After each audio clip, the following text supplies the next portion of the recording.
Have you ever bought something you were genuinely excited about, only to lose interest in it within days?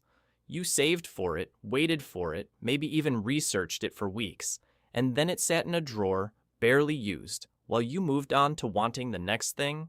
If that sounds familiar, you are not alone, and you are not irrational. You are human. Welcome to the Thinking Economist. Classical economics was built on a simple assumption. People are rational. They know what they want, compare their options, and choose whatever maximizes their happiness. But this runs into a serious problem when you look at how people actually spend money. Real people overspend, buy impulsively, regret purchases, accumulate things they never use, and upgrade products that work perfectly fine. Something more complicated is happening, and understanding it requires going beyond traditional economics into human psychology. The first thing to understand is this. People rarely buy things purely for what those things do. They buy things for how they expect those things to make them feel. Think about a luxury watch. A basic watch tells the time just as accurately as one that costs 50 times more. Nobody buys a luxury watch because they need a more reliable way to know the time.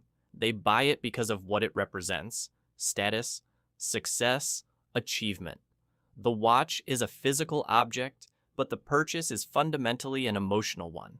This pattern repeats across almost every category of consumer spending. People buy certain cars not primarily for transportation, but for the identity associated with them. Certain clothes not primarily for warmth, but for belonging. Certain phones not primarily for communication, but for the signal they send to others. The product is the vehicle. The emotion is the destination. Once you understand this, marketing makes complete sense. Companies figured out long ago that selling a product's features is far less effective than selling the feeling associated with owning it. Advertisements rarely lead with specifications. They lead with images of confidence, happiness, popularity, and success, and then attach a product to those images. The implicit message is always the same. This product will give you access to this feeling.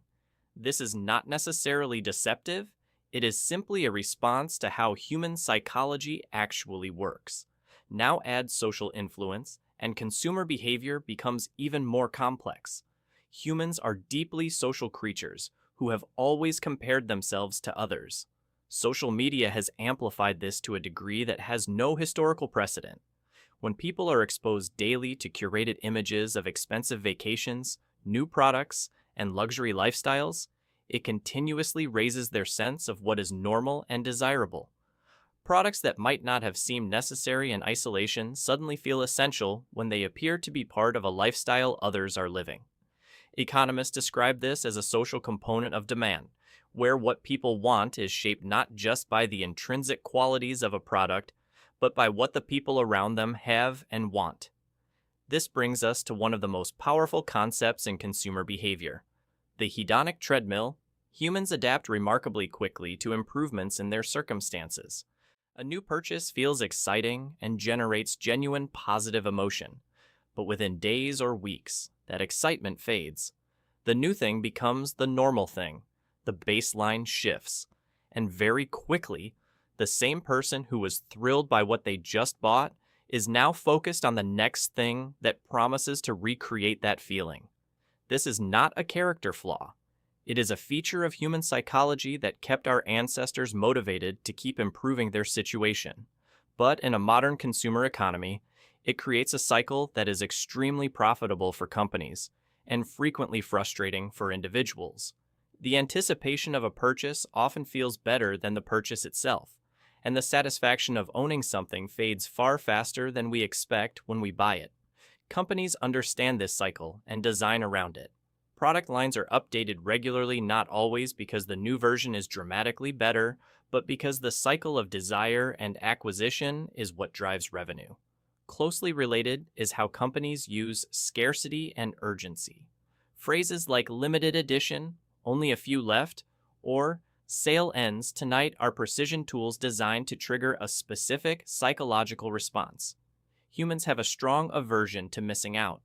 When something appears scarce or time-limited, the brain registers it as more valuable, even if the product itself has not changed at all.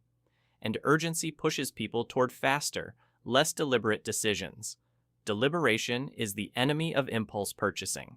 Urgency is the weapon that defeats it. Technology has made all of this significantly more powerful. Spending money used to involve friction, traveling to a store, finding the product, handing over physical cash. Every step created a small pause, an opportunity for the rational part of your brain to ask whether this was actually a good idea. Digital commerce has eliminated almost all of that friction. A purchase that once required an hour of effort now requires a single tap. One-click purchasing, stored payment details, and seamless checkout are all designed to reduce the distance between the impulse to buy and the act of buying. Impulsive purchasing has become structurally easier than deliberate purchasing. There is also a broader economic dimension worth understanding. Modern economies are heavily dependent on consumer spending. In most developed economies, it accounts for the majority of total economic activity. This means companies are not just responding to existing desires. They are actively involved in creating new ones. New product categories are invented. Existing products are made to seem outdated before they have stopped working. Fashion cycles accelerate. None of this requires anyone to be consciously manipulative. It is simply the natural output of a market system in which revenue depends on continued consumption. Understanding all of this does not lead to the conclusion that buying things is wrong. Consumption brings real pleasure, products genuinely improve lives, and the economy that depends on consumer spending has produced enormous improvements in living standards. But what this understanding gives you is something valuable: the ability to distinguish between a purchase driven by genuine need and one driven by emotional impulse, social pressure, or manufactured scarcity. The next time you feel the urge to buy something, ask yourself one question. Am I buying this because it will genuinely improve my life?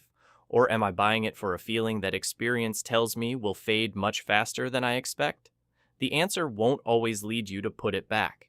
But knowing which kind of purchase you are making is the difference between being a conscious participant in the consumer economy and simply being carried along by it. If this video made you think differently about how you spend money, watch our video on why your salary never keeps up with prices, because understanding why you spend the way you do is only half the picture. Understanding why your money buys less over time is the other half. Thanks for watching.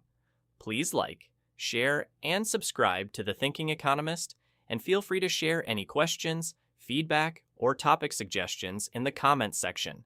We'll see you in the next one.